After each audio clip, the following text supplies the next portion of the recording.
Fala galera, tudo bem com vocês? Eu sou o Igor Ribeiro, aqui mais um vídeo do canal e do vídeo de hoje eu vou falar de Magno, a nova série do universo da Marvel que ninguém queria, que ninguém pediu e surpreendeu bastante em muitos sentidos. E eu venho aqui comentar sobre ela, tentar explicar alguns pontos bem interessantes do que aconteceu, né? E também se de fato ela entra ou não desse universo da Marvel que a gente tanto conhece. Então, sem muitas delongas, vamos direto ao vídeo.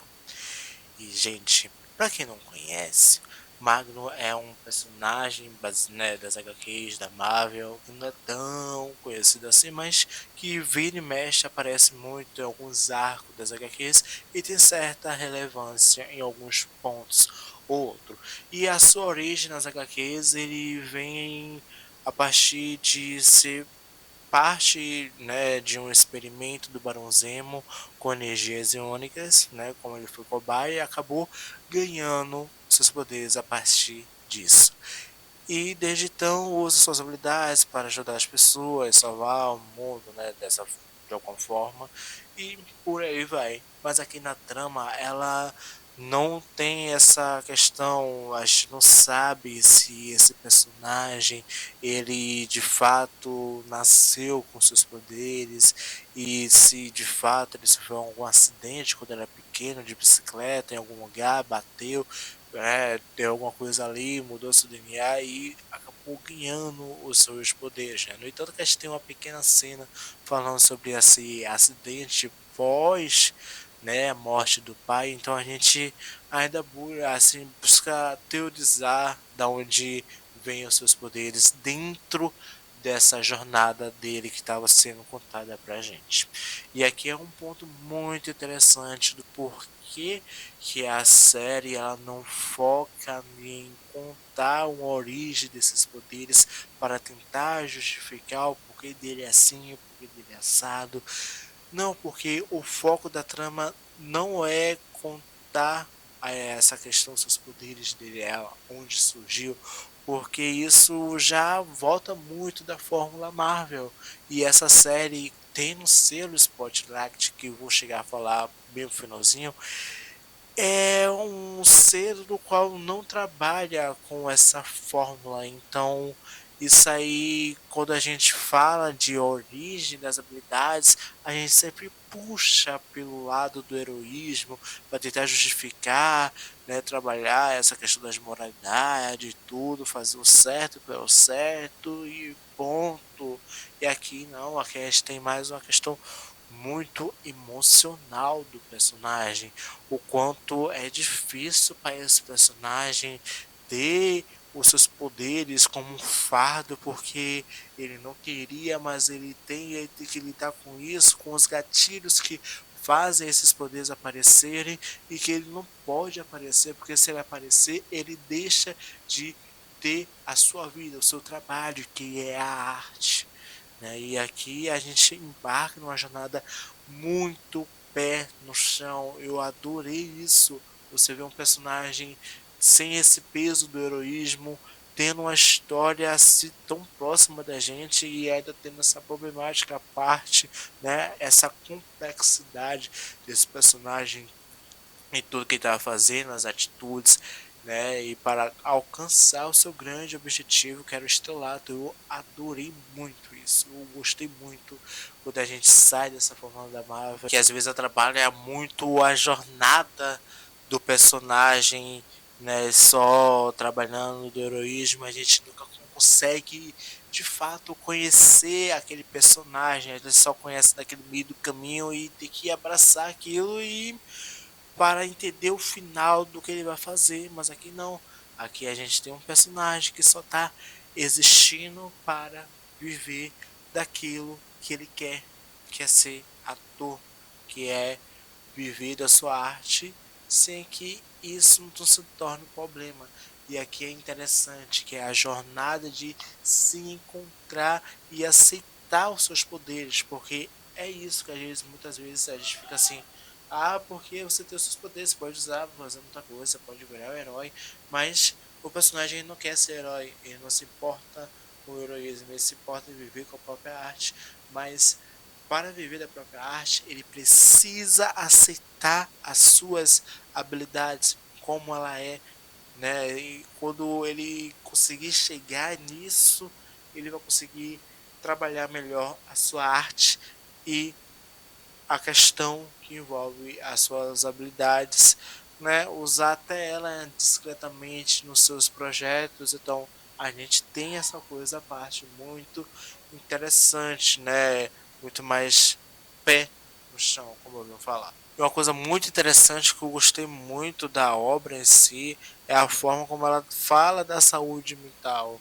Não, ela trabalha essa questão da saúde mental com os poderes do personagem. Eu achei muito incrível isso também, como a relação familiar e as outras relações têm um peso dos gatilhos que geram essas habilidades virem à tona e a depender de onde faça, onde aconteça, possa gerar problemas muito maiores. A gente já viu muito isso, a questão dos gatilhos, né, ativando os poderes deles, essa ansiedade, essa coisa de ter que agradar, ter que realmente conseguir viver do seu ofício para não viver uma vida frustrada por ter, né, por ter escolhido algo que na verdade não era seu, sendo que de fato era a sua escolha perfeita. E um outro ponto que eu gostei muito foi umas referências indiretas que a própria série dá aos X-Men, dessa coisa, né, como já haviam falado, dos poderes dele, dessa vivência de estar sempre na encolha, não pode falar, não pode demonstrar, porque se você demonstrar, dependendo da situação, isso pode ser bom, isso pode ser ruim, mas ao mesmo tempo te expõe, isso faz você ser caçado pelo governo, e ao ser caçado, você não pode usar seus poderes para se defender, porque você vai ser visto, vai corroborar com essa ideia de ameaça que esse departamento tem com você, sendo mesmo nunca ter te conhecido, mesmo tendo só pequenos recortes da sua vivência. Então, pô, né, você vê uma coisa da parte de tudo isso, e ainda mais quando isso é puxado para a arte, né, para o viver da arte, que ainda é muito mais complicada do que a gente aparenta ser, como isso tudo se mescla com tudo isso. Eu achei bem interessante esse paralelo à parte, mesmo que não tão claro, mas implícito. E seguindo aqui a falar sobre a questão governamental, a gente tem o Departamento de Controle de Danos, né, aqui dentro da obra. Eu achei particularmente irrelevante. Tenho que confessar, minha crítica à série é a esse ponto. Eu achei, sabe, de uma coisa assim supérflua demais. Não entendo por que da finalidade de existir, até porque com o seu departamento de danos, o personagem não ia extrapolar o uso dos poderes, a não ser que realmente algo maior fizesse ele usar. Então, sabe, pra que tudo isso? Ele tem a arte, tem essa questão ali, né, de outros personagens que já passaram por isso. Então, pra que ele vai fazer isso? E por isso que sempre tem controle emocional para que esses poderes não venham à tona na forma errada. E você vê o departamento de controle de danos aqui completamente só como um viés, como um vilão para o personagem, sendo que ele era só alguém para falar assim, ó, se você usar seus poderes de forma errada, eu vou te prender. É só isso, é só para mostrar que as ações dos personagens ao uso dos seus poderes têm consequências. Só isso, de resto, tudo faz, tudo fez. Até mesmo no final foi uma coisa mais assim, ah, tá, meus amigos. E aí, o que eu faço com essa informação? Eu enfio ela onde? É isso, sabe? Tem algumas coisas, quando você vai trabalhar com, né, produzir algo, tem que ter um peso. Até mesmo essa questão desses personagens, desse departamento, tinha que ter um peso, mas não tem. Então, pra que, gente? Pra que se prestar a tanto? Foi uma coisa mais, sabe, desagradáveis. Mas, ao ter o departamento, a gente entra em um ponto muito interessante, que é a questão da sátira, né, dessa ideia, né, do próprio gênero de comédia e tal, que a própria série se inclui, apesar de eu achar que a série era muito mais drama do que comédia, mas enfim, nessa coisa dos Estados Unidos, só porque provoca um riso ele entra no comédia, mas sabe, é uma coisa assim que a gente tem muito para conversar sobre isso. Mas voltando aqui, eu achei muito interessante a série fazer uma sátira de uma própria sátira, que no caso que é de The Boys, né? Falando que eles também têm no seu próprio universo personagens que são artistas que usam suas habilidades, né, nos projetos e que no fim do dia vai dar chabu, deu problema. Um dos problemas mais inesperados e improváveis do mundo. Você viu os gente, realmente foi uma assim, de uma sacada muito genial e interessante e deu uma justificativa deles de existirem, mas ao mesmo tempo mostrou o fracasso que eles são ao realmente identificar e aprisionar aqueles poderosos que realmente causam mal. E falando desses rígidos, né, continuando falando dessa sátira, a gente tem a questão da metalinguagem, né, que é um dos grandes focos da série, que é falar dos bastidores da própria obra, falando dela mesma. Eu achei realmente uma coisas muito mais geniais, mas eu acho que aqui, como a metalinguagem sempre busca trazer uma crítica perante ao que está de errado com alguma determinada tipo de gênero, produção ou coisas à parte. E aqui é a própria Hollywood, né, que está muito errada. Ao invés, a gente tem muitos pontos aqui, a questão da criatividade, né, dessas brigas criativas, né, que os atores e tem com alguns diretores, que às vezes é mal interpretado, mal escrito por alguns repórteres que pegam essa informação e acabam manipulando a situação, e é que a gente vê que não é necessariamente assim. Você vê, tá, teve um problema criativo que fez o ator sair, mas não foi uma escolha do ator em alguns casos, e às vezes o problema está na forma em aceitar a mudança, aceitar mudar, até porque a arte é uma via de mão dupla. Você vê o ator e o diretor, então eles sempre tem que estar conversando, ó, vamos fazer assim, vamos fazer assado, e aqui você vê o quão ainda é problemático, como alguns ou outros acabam não lidando muito bem e acabam tirando aquele personagem de circulação e também prejudicando a própria imagem do ator, como no caso o nosso Simon, que estava ali ainda, né, alcançando um pouco a parte dos seus objetivos. E aqui eu achei muito interessante isso, e também a forma como eles usam remakes, porque eles não têm criatividade. A Hollywood está com medo de arriscar e acaba pegando isso e levando para todo o mundo. E a gente vê essa repetição cansativa de projetos, sabe? Não tem o que fazer, vamos fazer remake. Tipo, o público quer algo novo. E a gente não está preocupado em quanto tempo vocês vão produzir algo novo, mas que realmente seja uma novidade, não que seja uma reimaginação de algo que já fez, ou ao invés de reimaginarem, façam esses projetos estarem disponíveis, ou seja, nos streamers, já que o grande foco dos streamers é justamente esse, né? Você pegar obras que você nunca conseguiu ver e ver, então, sabe, pega esses projetos, ao invés de reimaginarem, pegam esse projeto, licenciem essa obra e coloquem nos streams. Isso vai ser muito grandioso, isso vai conseguir a gente abraçar muito mais essa sétima arte e muitas outras coisas. Então, poxa, né, se tá realmente complicado, façam descomplicar. Porque realmente não vem motivos para você ficar toda hora na mesma fórmula, da mesma tecla. Isso cansa. Realmente é muito difícil. Então, às vezes, as pessoas não vão pro cinema, não é por uma questão de dinheiro, porque é também uma questão de dinheiro, mas também porque muitas vezes os filmes são mais do mesmo, no entanto que sempre jogam aquela ideia, ah meu Deus, o trailer mostrou o final, porque a gente já está acostumado que aquilo vai acontecer e de fato acontece, então tragam novidades, Hollywood, por favor, e parem de fazer remakes sem necessidade. Como no caso, a gente tem aqui no Brasil a ideia de fragmentados da Globo, né, do Google Play, esses projetos que acabaram né, não indo a público porque por conta de um incêndio que aconteceu. Então, essas obras inacabadas, incompletas, elas podem facilmente funcionar como remakes porque não tiveram um final. Tipo, então dá para você trabalhar toda uma nova história com isso e ser algo fabuloso. E de alguma forma é algo original porque quase ninguém viu.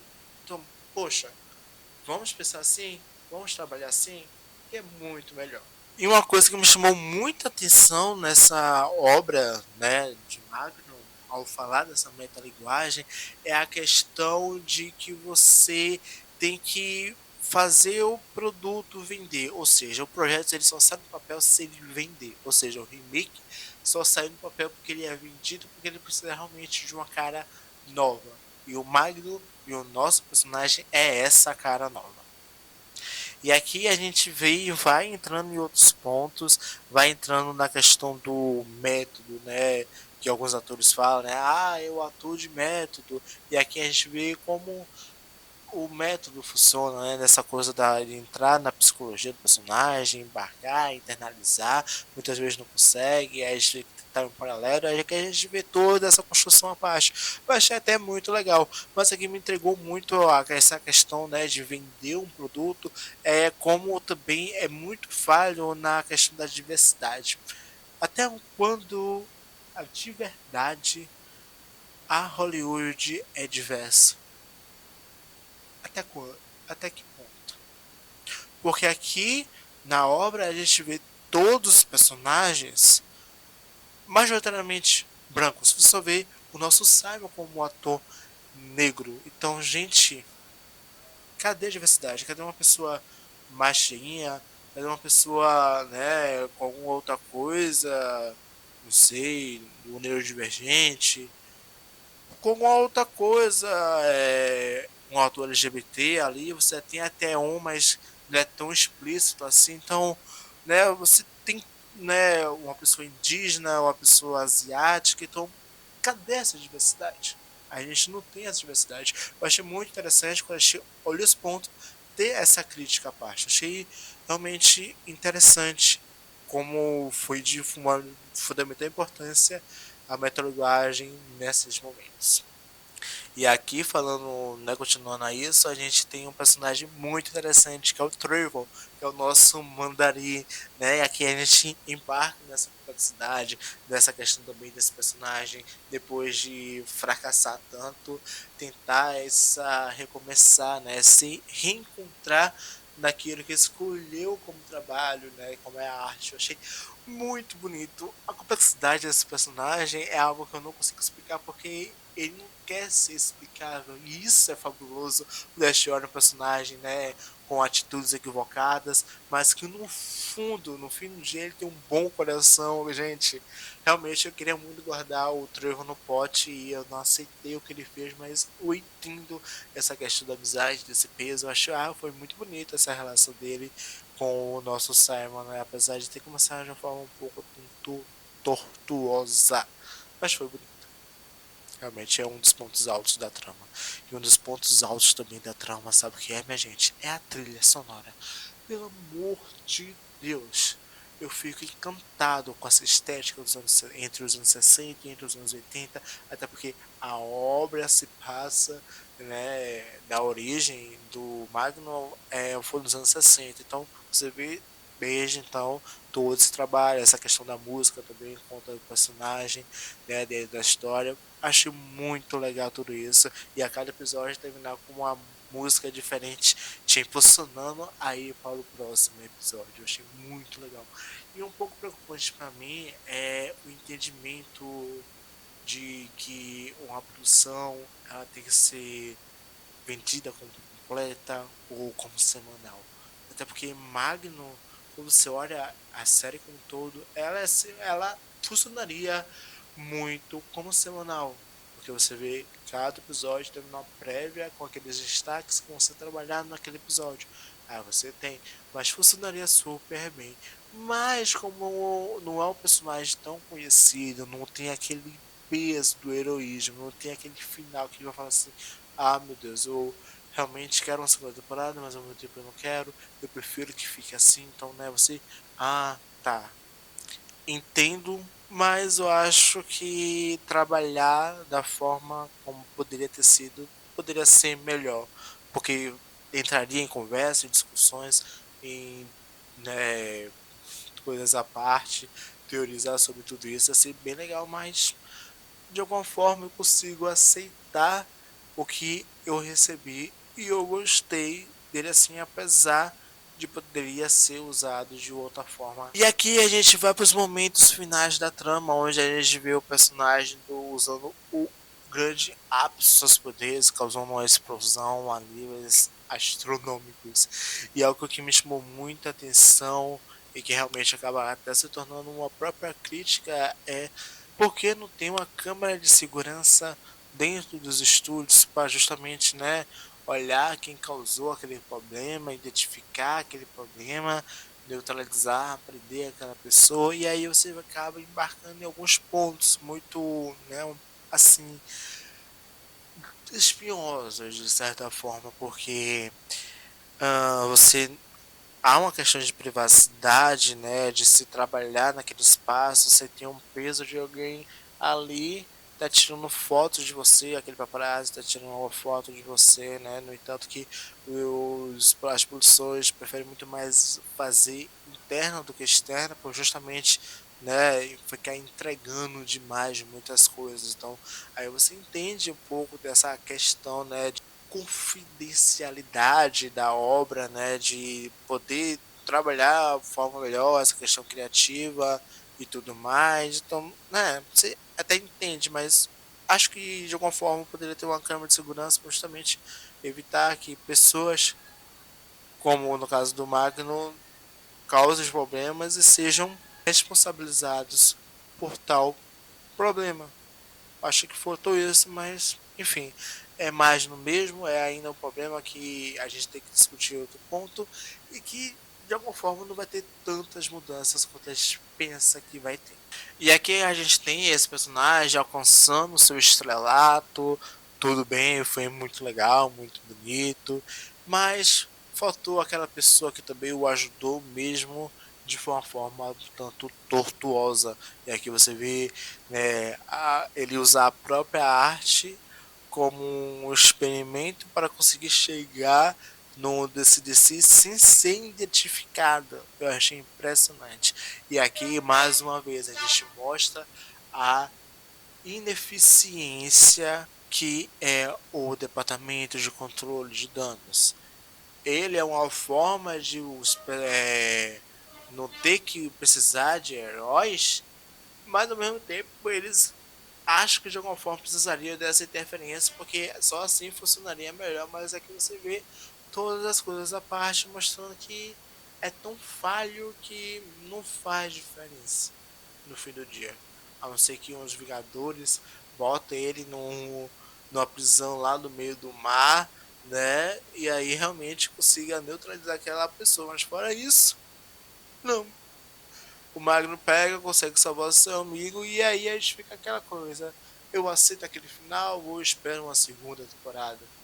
E aí a gente vem novamente na questão do espelho do selo Spotlight, né? Marvel Spotlight, onde tem essas obras e que essas obras não têm necessariamente um peso no MCU e é só uma forma de contar sem estar nessa fórmula da Marvel, no caso da Eixo, né? Que apesar de ela ter tido um trabalho dentro daquele do universo do MCU, mas a sua história solo não tem tanta importância, né? E aqui a gente também tem o Mandarim, né, que é o Trevor, que tava lá e indiretamente acabou aqui, mas sua jornada aqui não tem tanto peso. Então, né, é uma forma de trabalhar e também conhecer outros personagens, mesmo que algum dia a gente possa ver suas variantes dentro do MCU, que vai agora ganhar uma nova roupagem no futuro. Então eu acho que a gente muito provavelmente não vai ver Magno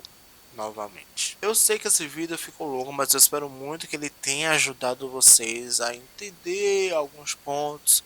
Realmente tem algumas críticas pontuais, outras ali, mas não impede de você chegar aqui no fim do dia, olhar e assistir a trama, porque ela é muito boa, ela é muito rápida, 30 minutos cada episódio, gente, é gostosinha demais, dá você assistir de novo e é isso, e esperar mais alguma outra novidade desse selo Spotlight, que tá prometendo muito e não tá entregando nada, mas algumas obras realmente conseguem surpreender positivamente. E é isso, espero muito que vocês tenham gostado desse vídeo. Se inscrevam no canal, ativem as notificações para receberem mais conteúdos. Curtem, comentem bastante. E até a próxima. Tchau!